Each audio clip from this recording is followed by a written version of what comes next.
Hey everybody, Kyle here. You may often notice a buzzing sort of fan noise, just some white noise in the background of most of my videos. That is because I record most of them in my crappy chair in front of my computer. Unfortunately, my computer is very, very loud. Not only that, but I've noticed recently I've been having some troubles with my CPU fan where it's running exceptionally hot. Like really hot. That's not a good number to see. And I figured, well, since my PC fan is having some issues, it's as good a time as any to upgrade. Let's try out some water cooling. I'm not an obsessive gamer, so I'm just going to go with the cheapest water unit at the store, which is this guy, the Corsair something or other. It was on sale as well. It says right on the box that installation should take an estimated 30 minutes. There's my computer. Time to take this thing apart.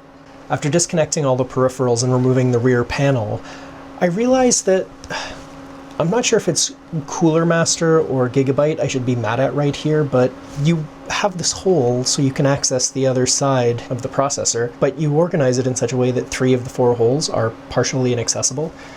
That's just stupid. Because of this, I had to take out every component and unscrew the motherboard from the case, put the clip in, put the motherboard back in, reinstall all of the components. Big fun. Fortunately, my computer was dusty as hell, so this was a good opportunity for a thorough cleaning. So in retrospect, I really can't complain. It is addressing a lot of issues. One thing that took me by surprise was this requires 2 plugs to power, not just one. So I kind of lost the function of one of my existing fans because I had to unplug it to make room for the cooler fan. So that kind of disappointed me. The biggest problem I ran into are this stupid connector plate thing. It's what the pegs go into. The instruction manual gives you some lovely looking picture diagram things, but it just basically says these things go here, whatever. What it doesn't tell you is that certain parts have to be rotated one way or the other, otherwise the holes don't line up.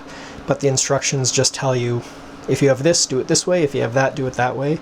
It doesn't tell you that the rotation matters. So Corsair, what the fuck? You guys really need to have better instructions. This was awful. It took me 3 goddamn hours to put a water cooler in my computer.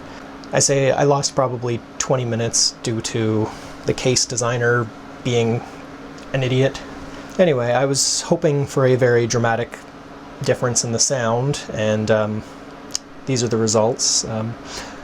I put my microphone right up to the rear of my computer, kind of behind the monitor and behind the computer. It's a kind of isolated little corner there without any ambient noise. So I recorded some before and some after. I trimmed things in my video editor to make sure there were no spikes or other sounds. Then I normalized both waveforms to see if it made a difference. But I can tell you by ear, you don't really notice anything. So aside from better temperatures on my CPU and possible overclocking opportunities, I really don't feel like this has been a huge benefit. It looks like the loud fan is the power supply fan. That's the one I gotta fix next.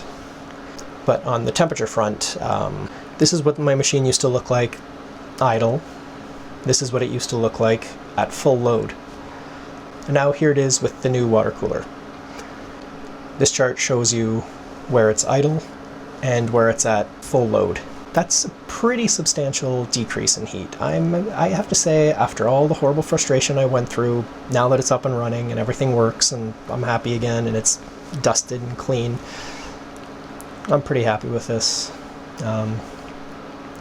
And there's a very good possibility that the very next video you see from me will be me complaining that I blew up my computer from overclocking it too aggressively. Let's hope that doesn't happen. Resist the urge, Kyle. Resist the urge.